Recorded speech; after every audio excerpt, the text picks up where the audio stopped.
employers are mutually satisfied, delivering the optimally efficient outcome for both parties and the broader economy. At the lower natural equilibrium, employers would be able to hire more labour, subsequently reducing the employment rate from 6.8% down towards the natural rate of unemployment. In turn, this could alleviate pressure on the federal budget by reducing welfare payments, whilst increasing the output and productivity of the Australian economy. These changes then feed through to bolster economic growth, inducing further benefits for workers and employers through the means of higher living standards, an improvement in the government's fiscal position, and higher levels of foreign and domestic investment. Another reason for state failure when intervening in the labour market may be due to politicians acting in a self-serving manner and political myopia, which is a tendency towards short-term bias in the government's objectives. This is manifested in the case of migrant workers, where Clibborn and Wright have recognised there are incentives for politicians to do only enough to prevent negative attention from the media. Because of how legislation has structured the industrial relations system, this exacerbates the power imbalance against migrant workers. Many critics also extend this concept to the further industrial relations system, as they believe that policies are skewed to protect commercial interests due to the dependence of the state on employers to generate taxation and revenue.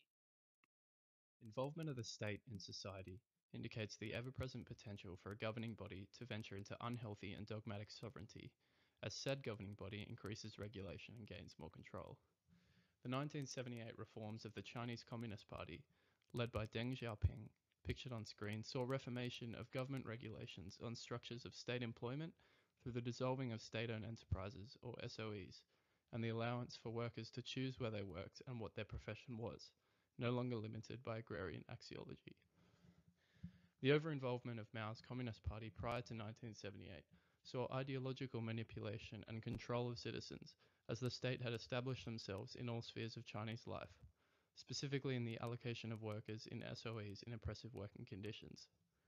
As a result of the reforms in 1978, workers engaged in meaningful work and overall prosperity increased, seeing better conditions and increased success for both workers and employers.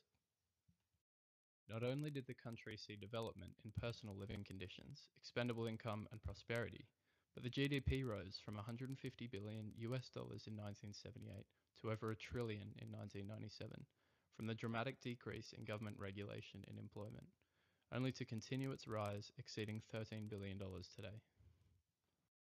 As the Berlin Conference of 1884 saw the beginning of the European domination of state in sub-Saharan Africa for its known history, we see another over-involvement of the state actor, often enforcing extreme employment conditions through the economies built on slavery, and as a result this state control has left the majority of African countries unequipped to deal with funding effectively as it works to recover from its tragic history, alluding to the idea that state sovereignty can pose obstacles to the enforcement of human rights, such as in the failure of the African peer review mechanisms in 2003.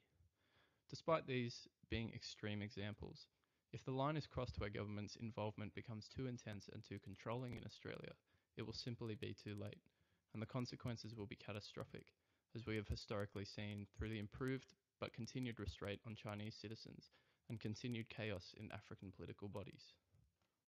Whilst the Australian economy operates safely under a coalition government with free market policies, along with pre-existing unions and other organisations set up with the intention of protecting citizens' rights, human-governed states have ventured into tyrannical structures in history when a state becomes too involved in regulating workers' conditions and rights. This serves as an adequate warning to embrace a state-free perspective in order to provide workers and employers both adequate rights and prosperity in an employment relations system. There are many arguments to suggest that it is highly beneficial for workers and employers if the state is involved in the Australian employment relations system.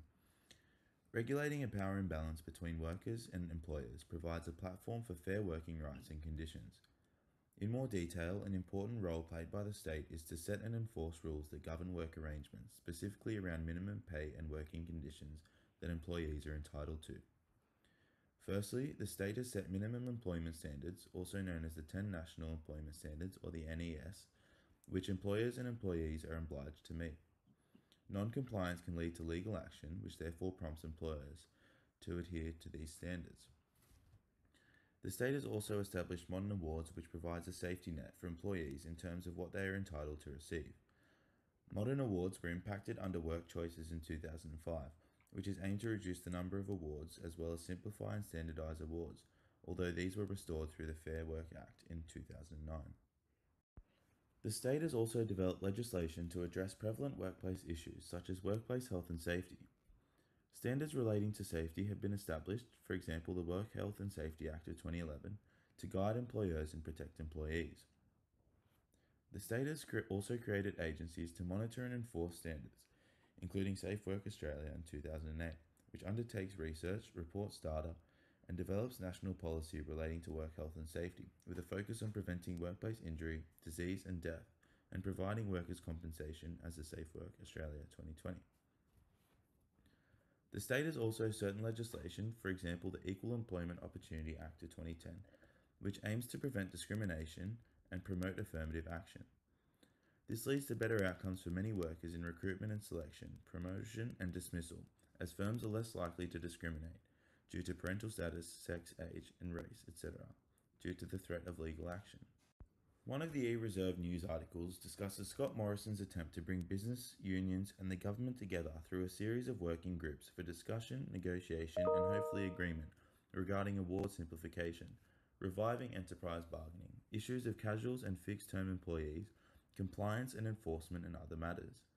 He aims to create deals that will cause job creation and restoration, which is particularly important due to the high unemployment rates Australia is experiencing due to COVID-19. Therefore, without legislation and the threat of legal action for not adhering to legislation, firms would be more likely to infringe upon workers' rights and provide unreasonable or unethical working conditions, which ultimately leads to worse outcomes for workers. Furthermore, it could be argued that these minimum standards help employers, as rather than having to undertake lengthy research and make decisions themselves, the National Employment Standards provide a shortcut in that employers know exactly what is expected of them and can arrange their operations accordingly. The state's involvement in the employment relations system is particularly important in resolving conflicts between parties and delivering better outcomes for all, especially workers. One of the state's crucial roles is to set and enforce rules about how workplace disputes should be handled. The state also provides services to facilitate the dispute resolution process. Under legislation, employees can initiate litigation or complain to a trade union or relevant agency, for example the Fair Work Commission, if their employer is not following certain workplace standards or laws. In terms of dispute resolution, there are many options for workers. According to the National Alternative Dispute Resolution Advisory Council, workers can negotiate with their employer themselves, undergo mediation, conciliation or neutral evaluation, contact an ombudsman, undergo arbitration, present to a tribunal or attend court. Without the state, we would not have such a thorough dispute resolution process, a process which has improved the employment relations system in multiple ways. Firstly, it gives employers and workers plenty of options so that they can resolve a dispute in a way that they deem best suits their circumstances and needs. Secondly, without these avenues, it can be argued that workers in particular would find it difficult to navigate the dispute resolution process themselves and may be less likely to raise issues about their employer as a result. Finally, and most importantly, without these structures and external organisations, workers in particular may not have the power or confidence to confront their employer about a workplace issue. In line with the radical perspective, a power imbalance exists where power is arguably skewed in the favour of employers, which can be illustrated through the following case study. In 2014, the Fair Work Ombudsman commended an inquiry into allegations that significant underpayment of wages and falsification of employment records was occurring across most of the 7-Eleven franchisees, allegations which were later proven true. One of the outcomes of this inquiry is that to date, 7-Eleven has been penalised in excess of $1 million, with workers receiving part of this money. This example is illustrative of the importance of having a third party, the Fair Work Ombudsman in this case, in employment relations to ensure that employers and workers are held accountable for unethical conduct and are penalised accordingly. Without the FWO or the court system, which are a part of the state, it is unlikely that 7-Eleven would have been investigated or exposed to the degree to which they were. This issue was largely the result of a power imbalance. Many 7-Eleven employees who were exploited were international students, including the gentleman on this slide, who were worried about confronting their boss for fear of losing their job. This slide showcases the underpayment of staff is a common issue in Australia, and it serves as a great example of the power imbalance within the employment relations system and the need for the state to protect individuals who are at risk of being exploited, often workers.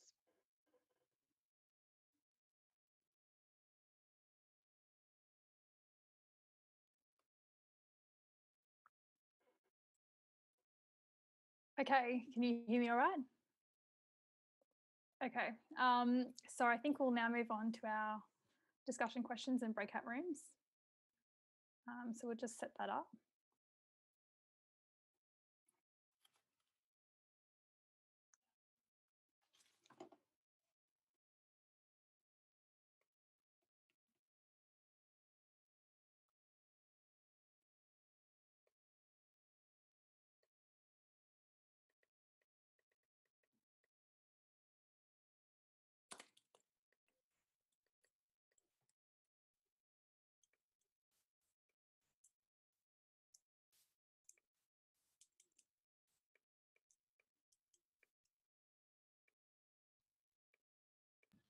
So I'll just say while Sam's setting that up, guys, so we're just going to go into two different breakout rooms. So there's going to be two of us each from our group in the breakout rooms with you guys.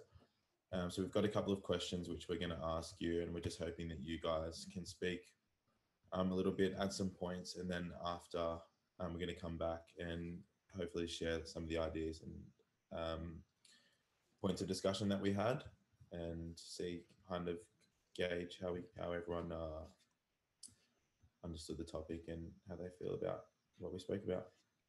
Hey Sam, just halfway through, can you move me into the other breakout room as well? So you can move. Yes, sure. Yeah. I think so. I haven't done it before, so I'm just working out now. I think I've created the two breakout rooms. I think you're in the first one to begin with, and I'll try and mess around with it. Just a quick question. Adding myself to a breakout room, is that something I have to do separately? It doesn't look like so you press open it now. Yeah. Like open all breakout rooms. Yep, done that. And then can you see how everyone will go to the breakout rooms? So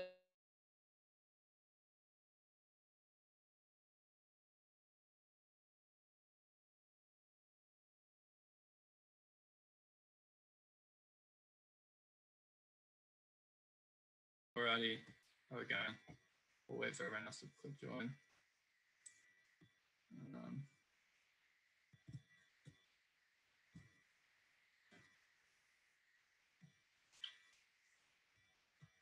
Looks like it should be everyone. I'm just going to wait for Sam because I think she's joining this one as well. But I'll kick it off with the first question. So